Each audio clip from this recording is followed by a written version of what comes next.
TV 24 news ವಾಹಿನಿಗೆ ಸ್ವಾಗತ. ಸಮಾಜ ತಲೆ ತಗ್ಗಿಸುವ ಘಟನೆ ಭದ್ರಾವತಿಯಲ್ಲಿ ನಡೆದಿದ್ದು, ಎಂಎಲ್ಎ ಮಕ್ಕಳು ಮಹಿಳಾ ಅಧಿಕಾರಿ ಮೇಲೆ ದರ್ಪ ಮೆರೆದಿದ್ದಾರೆ ಎಂದು ಜೆಡಿಎಸ್ ರಾಜ್ಯ ಉಪಾಧ್ಯಕ್ಷ ಆರ್ ಪ್ರಸನ್ನಕುಮಾರ್ ಹೇಳಿದರು. ಶಿವಮೊಗ್ಗದಲ್ಲಿ ಮಾತನಾಡಿದ ಅವರು, ರಿಪಬ್ಲಿಕ್ ಭದ್ರಾವತಿ ಆಗಲು ಬಿಡಲ್ಲ ಎಂದು ಜಿಲ್ಲಾ ಮಂತ್ರಿ ಹೇಳಿದ್ರು. ಮಾಧ್ಯಮದಲ್ಲಿ ಒತ್ತಡ ಬಂದ ಮೇಲೆ ಪೊಲೀಸರು 3ರನ್ನ ಬಂಧಿಸಿದ್ದಾರೆ. ಯಾರನ್ನ ಬಂಧಿಸಬೇಕು ಅವರನ್ನ ಬಂಧಿಸಿಲ್ಲ. ಅವರ ವಿರುದ್ಧ ಪ್ರಕರಣ ದಾಖಲು ಮಾಡಿಲ್ಲ. ಯಾರೋ ಟೈಪ್ ಮಾಡಿ ತಂದ ಲೆಟರ್ ಅನ್ನ ಮಹಿಳಾ ಅಧಿಕಾರಿ ಪೊಲೀಸರಿಗೆ ಕೊಟ್ಟಿದ್ದಾರೆ. ಭದ್ರಾವತಿಯ ಘಟನೆಯಲ್ಲಿ ಜೆಡಿಎಸ್ ತೀವ್ರವಾಗಿ ಖಂಡಿಸುತ್ತೆ ಎಂದರು. ಇನ್ನು ಭದ್ರಾವತಿಯಲ್ಲಿ ಅಧಿಕಾರಿಗಳು ಭಯದ ವಾತಾವರಣದಲ್ಲಿ ಕೆಲಸ ಮಾಡುವ ಪರಿಸ್ಥಿತಿ ನಿರ್ಮಾಣವಾಗಿದೆ. ಡಿಸಿಎಸ್ಪಿ ಅವರು ಜಿಲ್ಲೆಯಲ್ಲಿ ಏನು ಮಾಡ್ತಾ ಇದ್ದಾರೆ? ಕೆಲಸ ಮಾಡುವ ಅಧಿಕಾರಿಗಳಿಗೆ ಈ ರೀತಿಯ ತೊಂದರೆ ಕೊಡ್ತಾ ಇದ್ರು, ಅಧಿಕಾರಿಗಳು ಸುಮ್ಮನಿದ್ದಾರಾ ಎಂದರು. ಮಹಿಳಾ ಅಧಿಕಾರಿಗೆ ನೋವಿಗೆ ಸ್ಪಂದಿಸುವ ಕೆಲಸ ಸರ್ಕಾರದಿಂದ ಆಗಬೇಕು. ಭದ್ರಾವತಿ ಘಟನೆಯ ನೈಜ ತನಿಖೆ ನಡೆಯಬೇಕಾಗಿದೆ.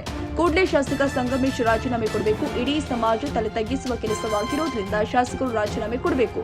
ಪೊಲೀಸ್ ಇಲಾಖೆ ಯಾರ ಒತ್ತಡಕ್ಕೆ ಮಣಿಯದೆ ಪ್ರಕರಣ ದಾಖಲಿಸಿಕೊಂಡು ಎಂಎಲ್ಎ ಮಗನ ವಿರುದ್ಧ ತನಿಖೆ ನಡೆಸಿ ಶಿಕ್ಷೆ ಕೊಡಬೇಕು ಅಂತ ಆಗ್ರಹಿಸಿದ್ರು.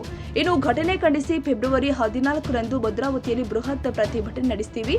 ಪ್ರತಿಭಟನೆಯಲ್ಲಿ ನಿಖಿಲ್ ಕುಮಾರಸ್ವಾಮಿ ಭಾಗವಹಿಸಲಿದ್ದಾರೆ ಎಂದರು. ಸಮಾಜ ತಲೆ ತಗ್ಗಿಸುವಂತಹ ಒಂದು ದುರ್ಘಟನೆ ಭದ್ರಾವತಿಯಲ್ಲಿ ನಡೆದಿದೆ. ಇದು ನಿನ್ನೆ ಮೊನ್ನೆದಲ್ಲ. ಹೊರಗೆ ಬಂದಿರೋದು ಮೊನ್ನೆ ದಿವಸ. ರಿಪಬ್ಲಿಕ್ ಡೇ ದಿನ ತಮ್ಮ ಮುಂದೆನೆ ನಮ್ಮ ಜಿಲ್ಲಾ ಮಂತ್ರಿಗಳು ಮಾತನಾಡ್ತಾ ಇದ್ರು. ಭದ್ರಾವತಿಯಲ್ಲಿ ಅಸಹಜ ಸಾವುಗಳಾಗ್ತಾ ಇದೆ, ಜೂಜಾಟ ಇಸ್ಪೀಟು ನಡೀತಾ ಇದೆ, ಮರಳು ದಂಧೆ, ಕಾನೂನು ಬಾಹಿರವಾದಂತಹ ದಂಧೆಗಳು ನಡೀತಾ ಇದೆ, ನಾನು ಅದಕ್ಕೆ ಬಿಡೋದಿಲ್ಲ. ನೀವು ಮಾಧ್ಯಮದವರು ಹೇಳ್ತೀರಾ ಭದ್ರಾವತಿ ರಿಪಬ್ಲಿಕ್ ಅಂತೇಳಿ ಹೇಳ್ತಾ ಇದ್ದೀರಾ. ಖಂಡಿತ ನಾನು ಹೇಳ್ತಾ ಇದ್ದೀನಿ, ಭದ್ರಾವತಿ ರಿಪಬ್ಲಿಕ್ ಆಗಲಿಕ್ಕೆ ನಾನು ಬಿಡೋದಿಲ್ಲ ಅಂತ. ಇದು ಯಾರ ಮುಂದೆ ಹೇಳಿದ್ರು ಅಂದರೆ, ರಿಪಬ್ಲಿಕ್ ಡೇ ದಿನ ನಮ್ಮ ಜಿಲ್ಲಾ ಮಂತ್ರಿಗಳು ಮಾಧ್ಯಮದವರ ಮುಂದೆ ಮಾತನಾಡಿದ್ದು. ಅಧಿಕಾರಿ ಮೇಲೆ ಮತ್ತು ಇನ್ನೂ ಅನೇಕ ಅಧಿಕಾರಿಗಳು ಈ ನೋವನ್ನು ಅನುಭವಿಸಿದ್ದಾರೆ. ನನಗೆ ಇವತ್ತು ಬೆಳಿಗ್ಗೆ ಒಬ್ಬರು ಆಫೀಸರ್ ಫೋನಲ್ಲಿ ಮಾತಾಡ್ತಾ ಇದ್ರು. ಏನಾದರೂ ಹೇಳಿದಾಗ ಇವರೇನಾದ್ರು ನೋಡ್ತೀನಿ ಅಂದರೆ ಸಾಕು, ಮಾಡಲ್ಲ ಅಲ್ಲ, ನೋಡ್ತೀನಿ ಅಂದರೆ ನಿನ್ನ ಲಗೇಜ್ ರೆಡಿ ಮಾಡ್ಕೋ ಅಂತೇಳಿ ಯಾರು ಹೇಳ್ತಾರೆ? ಶಾಸಕರು ಹೇಳೋದಕ್ಕಿಂತ ಮುಂಚೆ ಅವ್ರ ಮಕ್ಕಳು ಹೇಳ್ತಾರೆ. ಆದರೆ ಯಾರು ಕಾರಣೀಕರ್ತರು ಅವರನ್ನು ಇನ್ನೂ ಮಾತಾಡಿಸಿಲ್ಲ. ಈಗ ನಮ್ಮ ಸ್ನೇಹಿತರು ಹೇಳ್ತಾ ಇದ್ರು, ಕಂಪ್ಲೇಂಟ್ ಕೊಡೋರೇ ಕೊಟ್ಟಿಲ್ಲ, ಹೇಳಿಲ್ಲ ಸರಿಯಾಗಿ ಅಂತ. ಅದಕ್ಕೆ ಮತ್ತೆ ಭದ್ರಾವತಿ ರಿಪಬ್ಲಿಕ್ ಅಂತ ನಾವು ಆಗಿದೆ ಅಂತ ಹೇಳ್ತಾ ಇರೋದು. ಧೈರ್ಯ ಬರೋ ರೀತಿಯ ವಾತಾವರಣ ಇಲ್ಲ.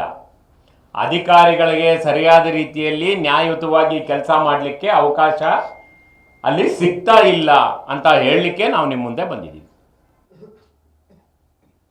ಯಾರೋ ಒಂದು ಟೈಪ್ಡ್ ಮಾಡಿ ಬಂದಿರೋಂಥ ಪತ್ರಕ್ಕೆ ಆ ಅಧಿಕಾರಿ ಹತ್ರ ಸೈನ್ ತಗೊಂಡು ಕಂಪ್ಲೇಂಟನ್ನು ಕೊಟ್ಟಿದ್ದಾರೆ ಅಂತೇಳಿ ಕೂಡ ನಮಗೆ ಬಲ್ಲ ಮೂಲಗಳು ವಿಚಾರ ತಿಳಿತಾ ಇದೆ.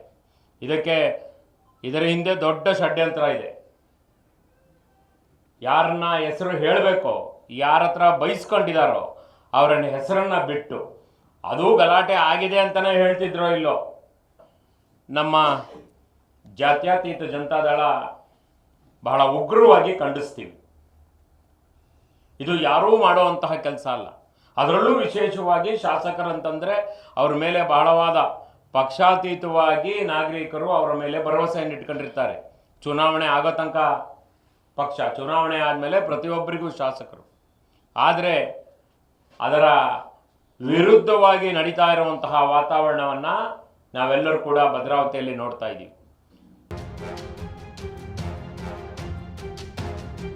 ಕನ್ನಡಿಗರ ಮೆಚ್ಚಿನ ನಿಮ್ಮ ಟಿವಿ 24 ಕನ್ನಡ ನ್ಯೂಸ್ ವಾಹಿನಿ ಇದೀಗ ಟಿವಿಯಲ್ಲಿ ಲಭ್ಯ.